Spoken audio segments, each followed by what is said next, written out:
Well, the way I feel now, if I never make it to that door, it won't be the worst thing that ever happened to me. Harper is a 1966 mystery film adapted from Ross Macdonald's 1949 novel, The Moving Target. The screenplay was crafted by William Goldman, who brought a unique touch to the story. Paul Newman takes on the role of Lou Harper, a private investigator navigating a complex web of intrigue. Directed by Jack Smite, the film features a notable ensemble cast, including Robert Wagner, Julie Harris, Janet Leigh, Shelley Winters, Lauren Bacall, and Arthur Hill. The plot unfolds as Harper is drawn into a case that reveals unexpected twists and turns, showcasing Newman's ability to portray a character caught between personal and professional dilemmas. The film's atmosphere is enriched by its engaging dialogue and the chemistry among the cast members. However, behind the scenes, an intriguing anecdote emerged when Newman expressed surprise that a co-star did not recall their brief romantic involvement during filming. This revelation adds a layer of intrigue to the film's legacy, highlighting the complexities of relationships in the world of cinema.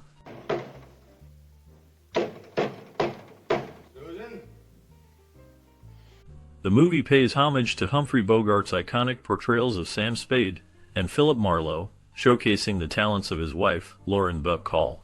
In this film, Lou Harper is a private investigator based in Los Angeles, navigating the complexities of his life as his marriage is coming to an end.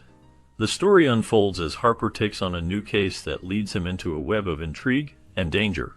His latest client, Elaine Sampson, seeks his help to locate her missing husband, Ralph Sampson. As Harper delves deeper into the investigation, he encounters a range of characters that reflect the gritty underbelly of Los Angeles. The film captures the essence of classic film noir, with its moody atmosphere and sharp dialogue. Harper's journey is not just about finding Ralph, it also serves as a reflection of his own struggles with love and loss. The narrative intertwines personal and professional challenges, making it a compelling watch for fans of the genre. The film's homage to Bogart is evident in Harper's character, who embodies the tough yet vulnerable spirit that Bogart famously portrayed. The dynamic between Harper and Elaine adds depth to the story, highlighting themes of trust and betrayal. As the plot unfolds, viewers are drawn into a world where nothing is as it seems, and every clue leads to more questions. The film stands as a tribute to the legacy of Bogart while offering a fresh take on the detective genre. Field 1 mile south of Santa Teresa. Leave money at large oil pump end. Elaine suspects that her husband, Ralph, is spending time with another woman. Driven by her concerns, she decides to hire Harper, a private investigator, to uncover the truth. Harper receives the case from Albert Graves, who is not only the Sampsons' lawyer, but also a personal friend of Harper. Albert is captivated by the allure of the Sampsons' daughter, Miranda Sampson, which adds a layer of complexity to the situation. As Harper delves deeper into the investigation, he navigates the intricate relationships between the characters. Elaine's anxiety about Ralph's fidelity contrasts with Albert's infatuation with Miranda, creating a tense atmosphere. The dynamics of trust and betrayal unfold as Harper seeks to reveal the truth behind Ralph's actions. The story explores themes of love, jealousy, and the lengths one will go to protect their heart. As Harper uncovers secrets, the lives of Elaine, Albert, and Miranda become intertwined in unexpected ways, leading to revelations that challenge their perceptions of each other and themselves. Key to the locker, so you can have the money. Harper's investigation takes a deep dive into the murky world of Los Angeles, where he encounters a web of intrigue surrounding the kidnapping of Ralph Sampson. The case begins to unfold when a ransom note is received, confirming that Sampson, a wealthy figure, has been taken. As Harper delves deeper, he finds himself navigating through a series of complex interactions with various characters, each revealing a piece of the puzzle. Among those he encounters are Miranda and Alan Taggart, who play significant roles in the unfolding drama. Miranda's connection to the case adds layers of complexity, while Alan Taggart, Sampson's private pilot, provides crucial insights into the circumstances surrounding the kidnapping. The investigation leads Harper through the underbelly of Los Angeles, where he faces challenges and dangers that test his resolve. Each encounter brings him closer to uncovering the truth, but also exposes him to the darker side of the city, filled with secrets and hidden motives. As the investigation progresses, the stakes rise, and Harper must navigate this treacherous landscape to bring the case to a resolution. The tension builds as he pieces together the clues, revealing the intricate connections between the characters involved. and the larger implications of the kidnapping. The journey is fraught with uncertainty, but Harper remains determined to uncover the truth behind Ralph Sampson's disappearance. And you'll understand. No, I don't. I've been trying to get this divorce thing settled for too long now, and I have... During the filming of the 1966 movie Harper, director Jack Smite faced challenges that affected his confidence. Robert Wagner noted that Smite often relied on his wife for support, which served as a kind of security blanket for him. This reliance may have impacted his decision-making on set, as he navigated the complexities of directing a film that required a strong vision. In contrast, Paul Newman, who played the lead role, brought a different energy to the production. His confidence in the script written by William Goldman was a significant factor in creating a positive atmosphere for the cast and crew. Newman's belief in the material helped to inspire those around him, fostering a collaborative environment. The dynamic between Smite's uncertainty and Newman's assurance highlighted the importance of strong leadership and trust in the creative process. This interplay ultimately shaped the film's production and contributed to its overall success.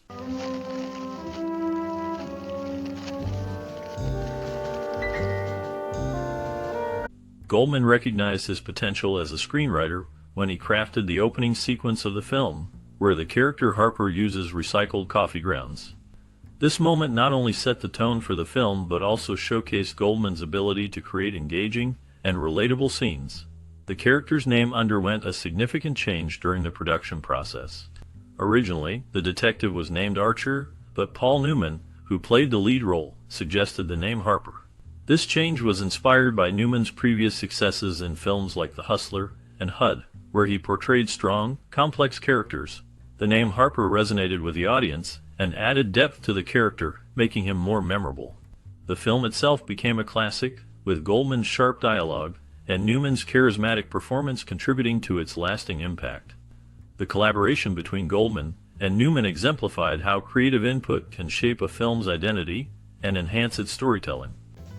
Being very polite. What you really mean is, what the hell am I doing snooping around? My shirt's not as needed. The film features Paul Newman in a leading role and marks the beginning of his collaboration with Strother Martin, who would appear alongside him in 3 more films. Their dynamic on screen adds depth to the narrative, showcasing Martin's unique acting style. The setting of the film includes the iconic Beverly House, a location that gained further fame when it was featured in the classic film The Godfather. This estate serves as a backdrop for the unfolding drama, enhancing the film's visual appeal and atmosphere. Additionally, Marion Davies' widower makes a brief appearance in the film, taking on a small, uncredited role as a bartender.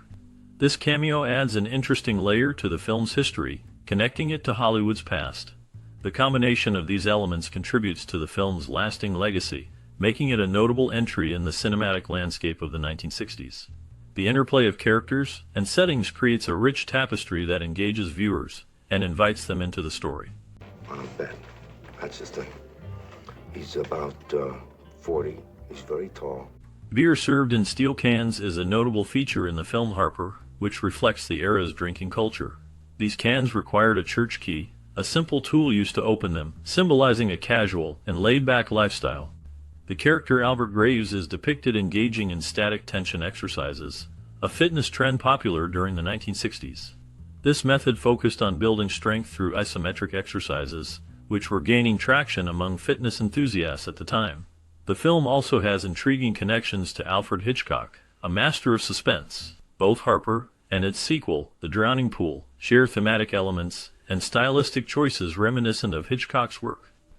This connection adds a layer of depth to the films, inviting viewers to explore the nuances of storytelling and character development that Hitchcock was known for. The blend of these elements creates a rich tapestry that enhances the viewing experience, making Harper a memorable film of its time. As a matter of fact,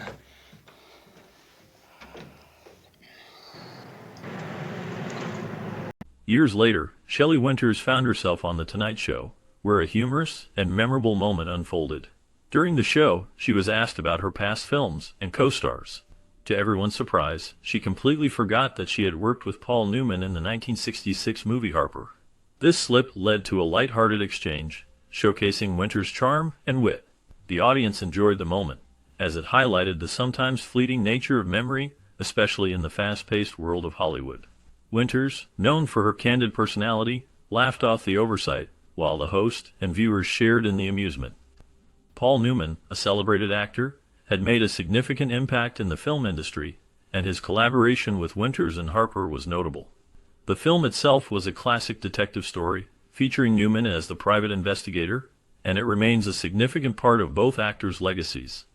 This incident on The Tonight Show became a cherished memory for fans of both actors, illustrating the unpredictable nature of celebrity life and the joy of shared laughter.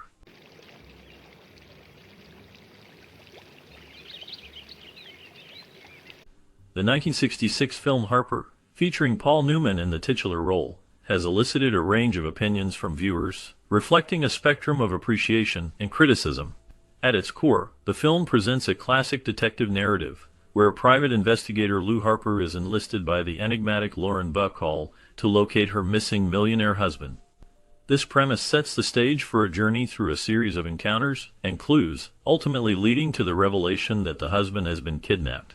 Supporters of the film commend Newman's performance, describing him as charming and witty, embodying a character reminiscent of the iconic Philip Marlowe. His portrayal is noted for its laid-back cynicism, which adds depth to the character and engages the audience. The film's script, penned by William Goldman, is praised for its cleverness and ability to balance humor with the darker elements of the story. The supporting cast, which includes notable names such as Robert Wagner, Janet Leigh, and Shelley Winters, is also highlighted for their contributions, enhancing the film's overall appeal. However, not all reviews are favorable. Some critics argue that the plot lacks tension and mystery, describing it as a ridiculous rendition of film noir that fails to deliver the suspense typically associated with the genre. This perspective suggests that the film may inadvertently parody its own narrative, leading to a viewing experience that some find unfulfilling. The notion that Harper could be seen as a send-up of bad movies within the genre is an interesting interpretation, though it raises questions about the film's intent and execution. Despite these criticisms, the film's 1960s aesthetic is acknowledged as a defining characteristic, with some viewers appreciating its nostalgic charm. The blend of humor and cynicism, along with the engaging performances, creates a unique atmosphere that resonates with certain audiences. While some may view Harper as an embarrassment or a failure in the realm of film noir, others find enjoyment in its lighthearted approach and Newman's charismatic presence. In conclusion, Harper stands as a film that elicits diverse reactions, from those who celebrate its wit and performances to those who criticize its lack of depth and tension. This dichotomy reflects the complexities of cinematic interpretation, where a film can be both a source of enjoyment and a point of contention. Ultimately, Harper remains a notable entry in the genre, inviting viewers to form their own opinions based on their expectations and experiences.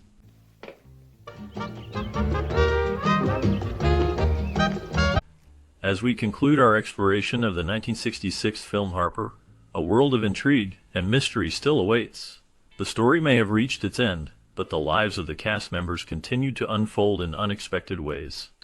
What became of the talented actors who brought this gripping narrative to life? From the leading man who captivated audiences with his charm to the supporting characters whose performances left a lasting impression, each had a unique journey after the credits rolled. Some found success in other iconic roles, while others faced challenges that tested their resilience. In this bonus segment, we will delve into the fascinating paths taken by the cast, revealing surprising twists and turns that shaped their careers and lives. Join us as we uncover the stories behind the faces you remember, exploring how the legacy of Harper influenced their futures and what they have to share about their experiences in Hollywood. So you had When? 6-1. Pamela Tiffin portrayed Miranda Sampson in the 1966 film Harper, a role that showcased her charm and complexity. Miranda is a pivotal character, entangled in a web of intrigue and deception, reflecting the darker themes of the film. Tiffin's performance captured the essence of a woman caught between her desires and the harsh realities of her life, leaving a lasting impression on audiences. After Harper, Tiffin's career took a turn as she faced personal challenges. She struggled with the pressures of Hollywood, leading to a decline in her film roles. Tiffin's marriage to actor and director Richard Quine ended in divorce, which added to her emotional turmoil. She later moved to Europe, seeking a fresh start away from the spotlight. In her later years, Tiffin faced health issues, including a battle with cancer. Despite these hardships, she remained resilient, often reflecting on her past with a sense of nostalgia. The last known information about her indicates that she lived a quiet life, away from the public eye, until her passing in 2020. Can all drunks look alike? What else you know? Nothing. Come on. Nothing. Come on. Nothing! Tom Steele's portrayal of Eddie Rossiter in the 1966 film Harper left a lasting impression, showcasing his ability to embody complex characters. Rossiter, a morally ambiguous figure, navigates a world filled with deception and danger, reflecting the darker themes of the film. Steele's performance was marked by a brooding intensity that captivated audiences, yet it was just a glimpse into the tumultuous life that followed. After Harper, Steele's career faced significant challenges.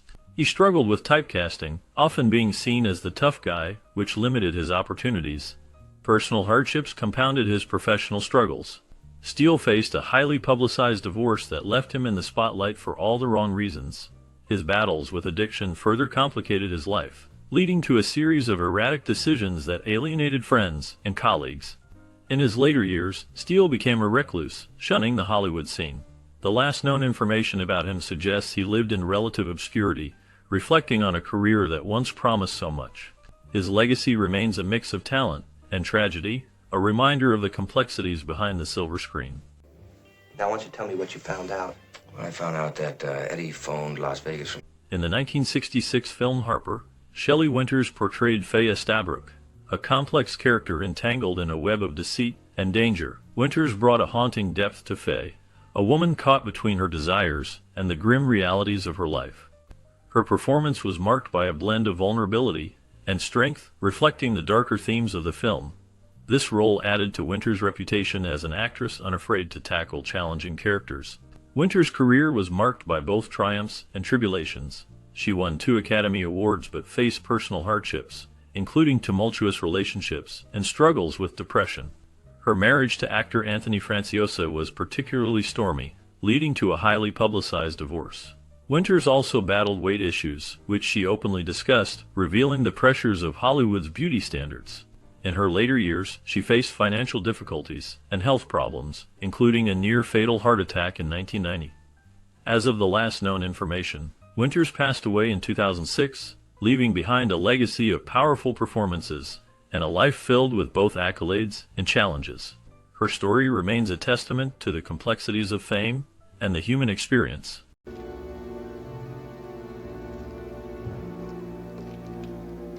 In the 1966 film Harper, Robert Wagner portrayed Alan Taggart, a character that added depth to the noir atmosphere of the story. Taggart, a suave yet morally ambiguous figure, navigated the murky waters of crime and deception, showcasing Wagner's ability to embody complex roles. This performance marked a significant point in Wagner's career, highlighting his versatility as an actor. Following Harper, Wagner's career continued to flourish with notable roles in television and film, including the popular series It Takes a Thief and Heart to Heart. However, his life was not without turmoil. Wagner faced personal hardships, including a highly publicized marriage to actress Natalie Wood, which ended tragically with her mysterious drowning in 1981. This incident cast a long shadow over his life, leading to speculation and controversy that lingered for decades. Wagner's later years were marked by further challenges, including allegations of involvement in Wood's death, which he has consistently denied. Despite these controversies, he remained a prominent figure in Hollywood, participating in various projects and maintaining a loyal fan base. As of the latest updates, Robert Wagner continues to live a relatively private life, reflecting on a career filled with both triumphs and tragedies. Time he threw some business my way. I've known Albert since he was DA up here. Julie Harris portrayed Betty Fraley in the 1966 film Harper, a role that showcased her ability to embody complex characters. Betty is a strong yet vulnerable woman, caught in a web of intrigue and danger. Harris's performance added depth to the film, highlighting her talent for conveying emotional turmoil and resilience. Following Harper, Harris's career continued to flourish, earning her acclaim on stage and screen. However, her life was marked by personal challenges. She faced the tragic loss of her beloved husband, actor and director Paul Sills, which deeply affected her. Harris also battled depression, a struggle that she openly discussed later in life. Despite these hardships, she remained a respected figure in the arts, known for her dedication to her craft. In her later years, she continued to act, but her health declined.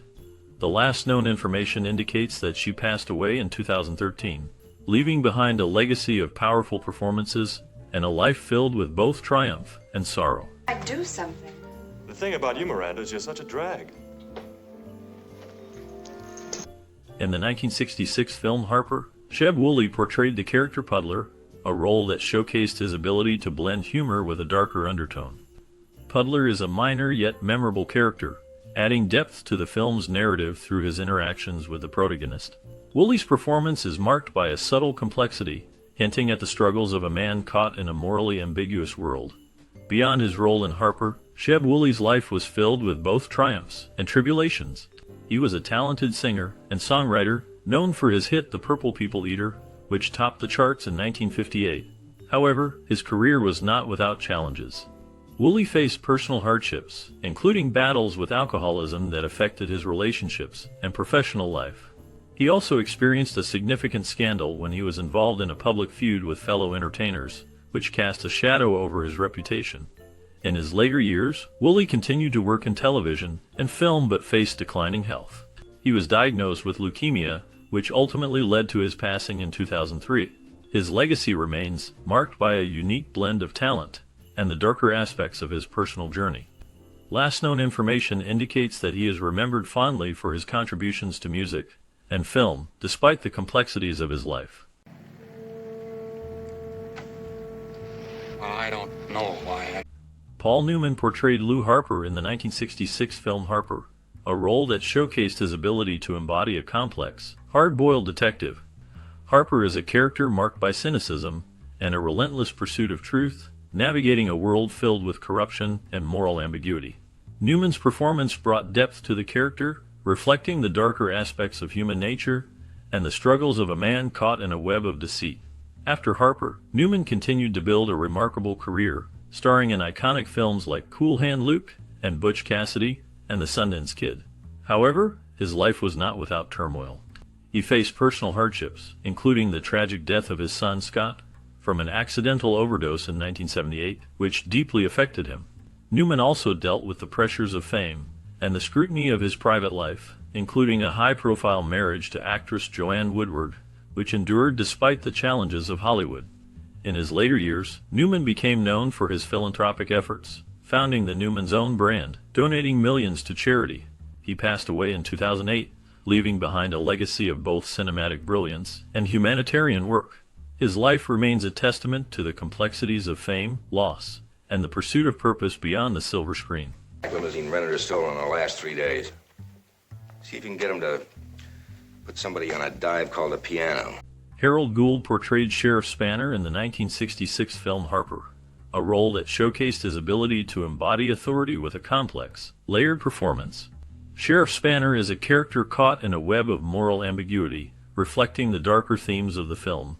Gould's portrayal added depth to the narrative as he navigated the challenges of law enforcement in a gritty, crime-ridden environment. After Harper, Gould's career continued to flourish, with notable appearances in television series such as The Golden Girls and Rhoda. However, his life was not without personal struggles. He faced the challenges of typecasting, often being seen primarily as a character actor, which limited some of his opportunities. In the late 1980s, Gould experienced a significant personal hardship when he lost his first wife, which deeply affected him. He later remarried, but the shadows of his past lingered. In his later years, Gould remained active in the industry, but he also faced health issues that led to a quieter life. He passed away in 2010, leaving behind a legacy of diverse roles and a reputation for his craft. His last known information reflects a man who, despite the challenges, continued to pursue his passion for acting until the end. Domestic after 6. Only imported. Terrific. Strother Martin portrayed Claude in the 1966 film Harper, a character that embodied a blend of menace and intrigue. Martin's performance added depth to the narrative, showcasing his ability to inhabit complex roles. Known for his distinctive voice and commanding presence, he became a memorable figure in the film, leaving a lasting impression on audiences. Beyond Harper, Martin's career spanned several decades, with notable roles in films like Cool Hand Luke and Butch Cassidy and The Sundance Kid. However, his life was not without challenges. Martin faced personal hardships, including struggles with alcoholism, which affected both his career and personal relationships. He was known for his intense dedication to his craft, but this often came at a cost, leading to periods of isolation. In his later years, Martin continued to work in film and television, but he became increasingly reclusive. He passed away in 1980, leaving behind a legacy marked by both his artistic contributions and the shadows of his personal battles. The last known information about him reflects a man who, despite his success, grappled with the darker aspects of fame and life. You think I kidnapped Samson? No, but you killed him. In the 1966 film Harper, Lauren Bacall portrayed Elaine Sampson, a complex character entangled in a web of deceit and danger. Bacall's performance brought a haunting depth to Elaine, a woman caught between her desires and the dark realities of her life. The role showcased Bacall's ability to embody strong, enigmatic women, a hallmark of her career. Following Harper, Bacall faced significant personal challenges. Her marriage to actor Humphrey Bogart ended with his death in 1957, leaving her to navigate the treacherous waters of Hollywood alone. Bacall struggled with the pressures of fame, battling depression, and the public's relentless scrutiny. Scandals, including her tumultuous relationships and the fallout from her outspoken nature, often overshadowed her professional achievements. Despite these hardships, Bacall continued to work in film and theater, earning accolades for her resilience. In her later years, she remained a beloved figure, passing away in 2014. Her legacy endures, marked by both her iconic roles and her tumultuous life. Ralph? Oh, he's my oldest friend. But he's not a nice... Janet Leigh portrayed Susan Harper in the 1966 film Harper, a role that showcased her ability to embody complex emotions and navigate the murky waters of a detective story. Susan is a character marked by her resilience and depth, reflecting the darker themes of the narrative. Leigh's performance added a layer of intrigue as she balanced vulnerability with strength, making her a memorable presence in the film. After Harper, Leigh's career continued to flourish, but it was not without its shadows. She faced personal hardships, including a tumultuous marriage to actor Tony Curtis, which ended in divorce after 11 years. Their relationship was marred by infidelity and public scrutiny, leading to a scandal that affected both their careers. Leigh also dealt with the emotional aftermath of her iconic role in Psycho, where she became forever linked to the horror genre, a label she struggled to shake off. In her later years, Leigh experienced health challenges, including a battle with a serious illness that required extensive treatment. Despite these struggles, she remained a beloved figure in Hollywood until her passing in 2004. Her legacy endures through her impactful performances and the stories she left behind. For one, but then he called back and canceled. You sure it was Samson both times? Oh, yes, I recognize it. As we wrap up our exploration of the 1966 film Harper, it's clear that this movie left a lasting impact on its cast and the audience alike. Paul Newman, who played the titular role, faced the challenge of stepping into a character that was both tough and vulnerable, showcasing his range as an actor. The film's unique blend of mystery and drama resonated with viewers, and Newman's performance helped solidify his status as a Hollywood icon. For many, Harper was a staple of their childhood, a film that sparked intrigue and adventure. Did you watch it growing up? What memories do you have connected to this classic? Perhaps it was a family movie night or a late-night viewing that left an impression on you. We invite you to share your stories in the comments below. Your experiences can help us all reminisce about the magic of cinema and how it shaped our lives. Tear your head off. Now I get it. You want me to tie you so you